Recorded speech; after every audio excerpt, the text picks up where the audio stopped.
Dear students, पिछले session पे हमने आपसे चर्चा की थी बेटा चिन्ह परिपाटी के नियम पे। चिन्ह परिपाटी का नियम आपको बताया गया था, उसके लिए आपका एक वीडियो है, वो जिसने ना देखा हो तो वो देख ले। तो अब उसी चिन्ह परिपाटी का नियम का बेटा हमको प्रयोग सीखना है कि आखिरकार इसका प्रयोग कहाँ कहाँ पे होता है। तो आपको बताया बेटा ये गया था कि चिन्ह परिपाटी नियम का जो मोस्टली उपयोग है वो न्यूमेरिकल पे है। और न्यूमेरिकल कब लगेगा? जब हमारे पास फार्मूले होंगे। तो चिन्ह परिपाटी के नियम का प्रयोग करके हम एक फार्मूला निकालेंगे, जो कि फार्मूला आपका मोस्ट इंपॉर्टेंट है।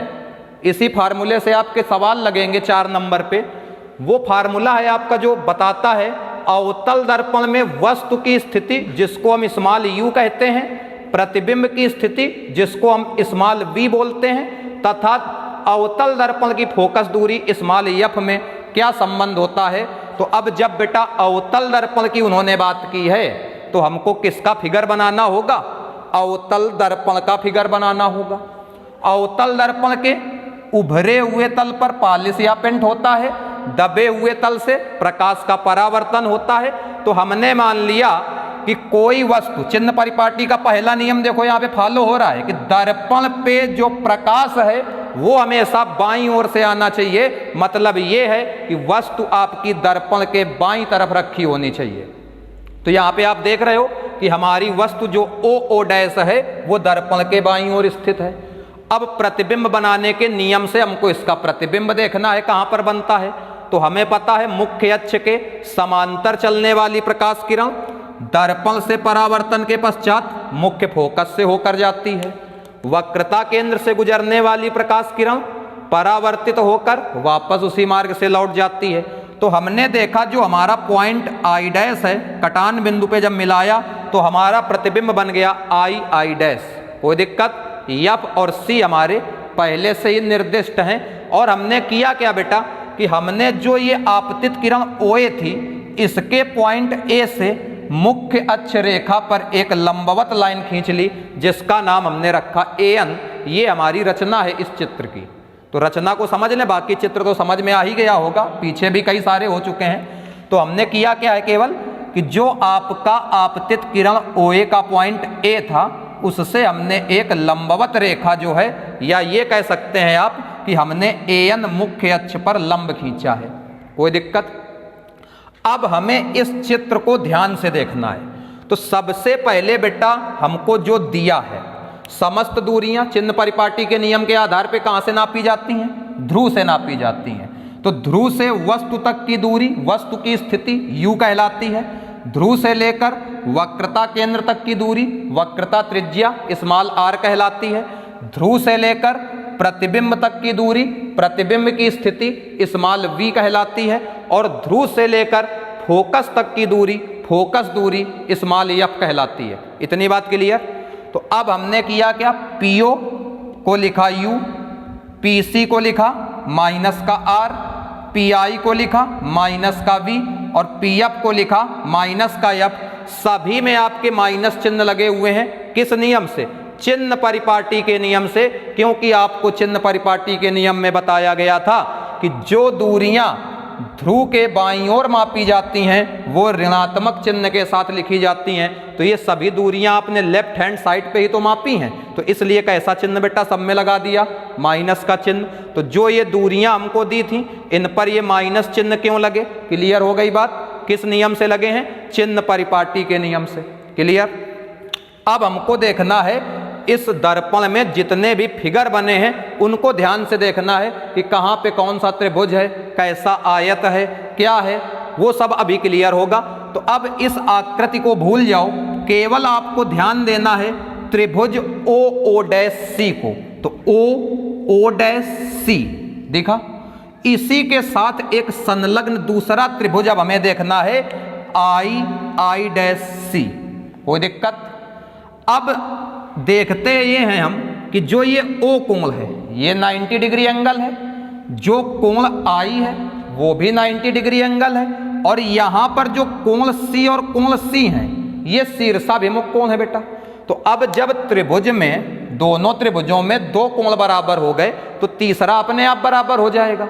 क्योंकि त्रिभुज के तीनों अंतःकोणों का योग कितना होता है? 180 होता है। तो 180 में जब दोनों बराबर हैं घटा के निकालोगे तो तीसरा भी तो वही आएगा।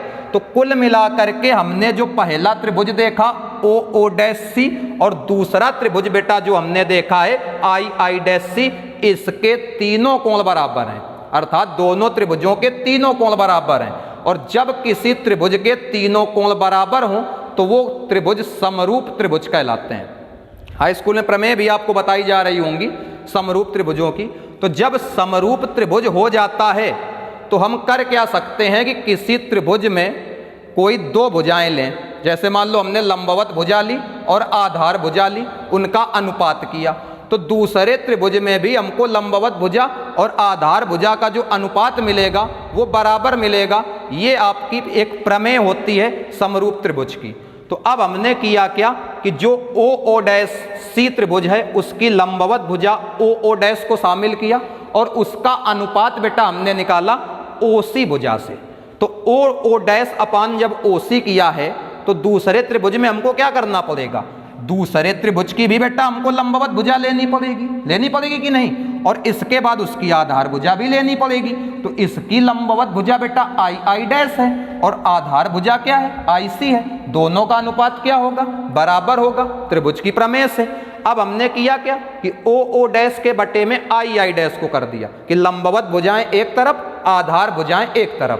तो ये II' इसके बटे में आ गया, OC यहाँ पे चला गया, तो आपका बन गया OO' upon II' equal to OC upon IC। Equation number first clear, कोई दिक्कत? अब क्या करते हैं हम, जो हमने रचना की थी AN, अब इसको प्रयोग में लाते हैं। तो जब AN की बेटा हमने रचना की है तो यहाँ पे आप देख रहे हैं कि तीसरा त्रिभुज तैयार है ANF, और यहाँ पे इसके साथ लगा हुआ चौथा त्रिभुज तैयार है II'। जैसे त्रिभुज फर्स्ट और सेकंड थे, सेम त्रिभुज थर्ड और फोर्थ भी हैं। तो आपके ANF त्रिभुज II' त्रिभुज के भी समरूप हो जाएगा। अब उसमें भी वही काम किया, इसकी लंबवत भुजा AN, इसका अनुपात इसकी आधार भुजा NF के साथ लिया। तो अब इस त्रिभुज की लंबवत भुजा कौन सी है बेटा? II' और आधार भुजा कौन सी है? IF। तो उसके अनुपात के बराबर हो जाएगा। अब फिर से वही पुराना सिस्टम, लंबवत भुजाएं एक तरफ, आधार भुजाएं एक तरफ। तो AN के अपान में II' आ गया, NF के अपान में IF आ गया। ये आपकी इक्वेशन सेकंड बन गई। क्लियर हो गई दोनों इक्वेशन। अब AN जो हमने खींचा था, यदि हम मान लें कि जो N है ये P के अत्यंत समीप है, तो कर क्या सकते हो आप कि जो N P के अति समीप है, तो जो दूरी हम N से नाप रहे हैं उसको बेटा हम मुख्य अक्ष पे P से नाप सकते हैं। तो मुख्य अक्ष पर N से नापी गई दूरी NF है, तो अब वो दूरी आपकी P से नापी जाएगी तो क्या बन जाएगी? PF बन जाएगी। तो यही लिखा गया है कि यदि N P के अति निकट हो तो मुख्य अक्ष पर नापी गई दूरी NF आपकी PF के बराबर होगी। क्लियर, कोई दिक्कत? अब जैसे मान लो आपसे को कह दे घाटमपुर बारा देवी से कितना दूर है और नौबस्ता से कितना दूर है, तो आप लगभग यही बोल सकते हो कि यहाँ लगभग बराबर है, कि कानपुर से इतना दूर है 34 किलोमीटर। तो कुल मिलाकर के चाहे बारा देवी से नापो चाहे नौबस्ता से नापो, घाटमपुर का आ रही 34 किलोमीटर। तो वही चीज़ है कि ये NF दूरी आप चाहे N से नापो चाहे P से नापो, थोड़ा सा अंतर आएगा। तो NF और PF लगभग बराबर होंगे, तो NF को हम क्या कर सकते हैं? PF कर सकते हैं।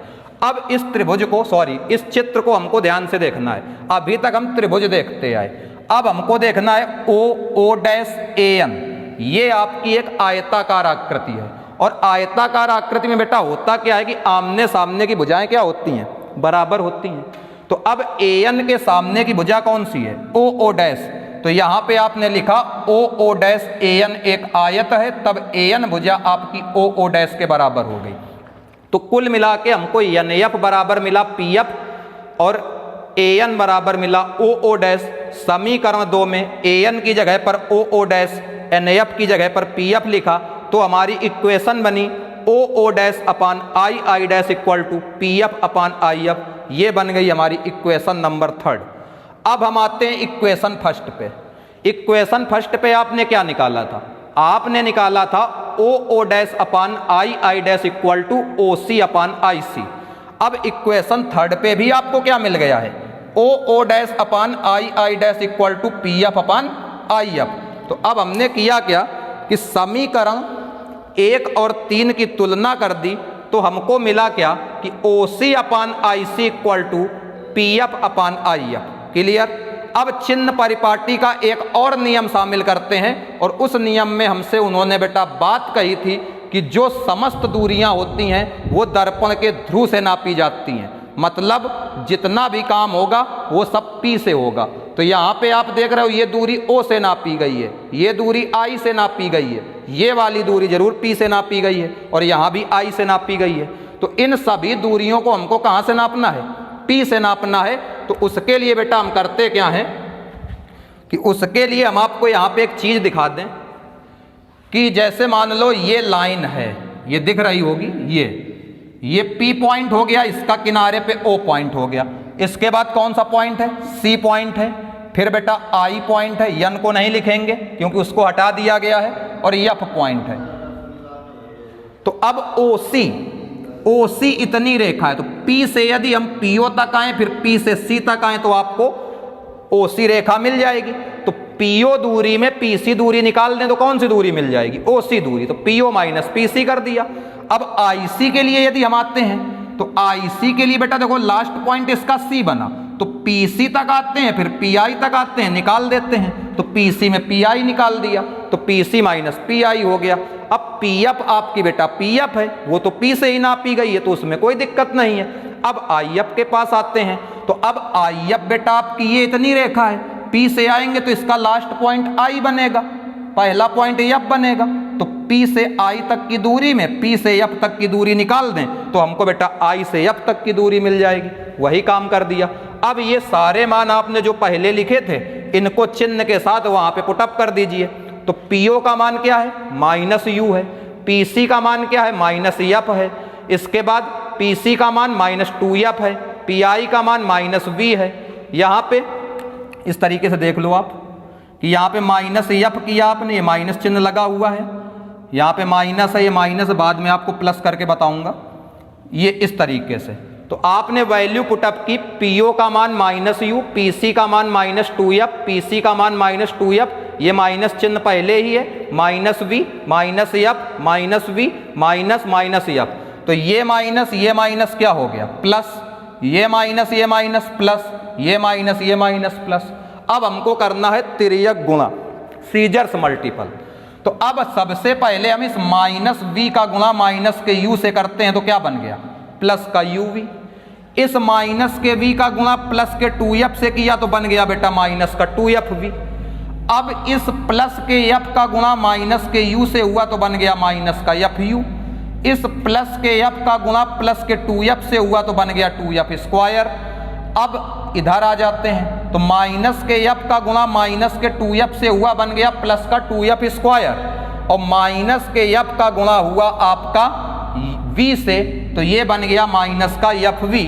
अब हमें करना क्या है? UV को छोड़कर बाकी सारे टर्म बराबर के उस तरफ लेके जाओगे तो माइनस वाले जितने भी टर्म है वो सब कहे में हो जाएंगे प्लस में, और ये टर्म हमारा पहले से ही वहाँ पे है तो इसको पहले लिख दिया माइनस का FV, ये आया प्लस का हो गया, ये आया ये भी प्लस का हो गया। ये प्लस का 2FV है, ये माइनस का FV है, तो केवल एक बार FV बचा, और ये आपका FU प्लस का है तो ये इसके साथ लिखा हुआ है। अब UVF से आप दोनों पक्षों में भाग लगा दीजिए। तो जब भाग लगाएंगे तो UV के बटे में UVF, FU के बटे में UVF और FV के बटे में भी बेटा UVF। तो UV से UV कैंसिल होगा तो बचेगा 1/F।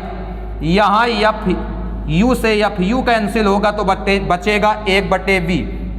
F से F कैंसिल होगा, V से V कैंसिल होगा तो बचेगा 1/U। तो आपका बेटा फार्मूला निकल के आया, अवतल दर्पण की फोकस दूरी प्रतिबिंब की स्थिति और वस्तु की स्थिति के बीच में 1/F equal to 1/V plus 1/U। चिन्ह परिपाटी के नियम से हमको पता है कि अवतल दर्पण की फोकस दूरी सदैव ऋणात्मक होती है। तो बाकी चर्चा अगले सेशन में करते हैं। समझ में बातें आ गई होंगी।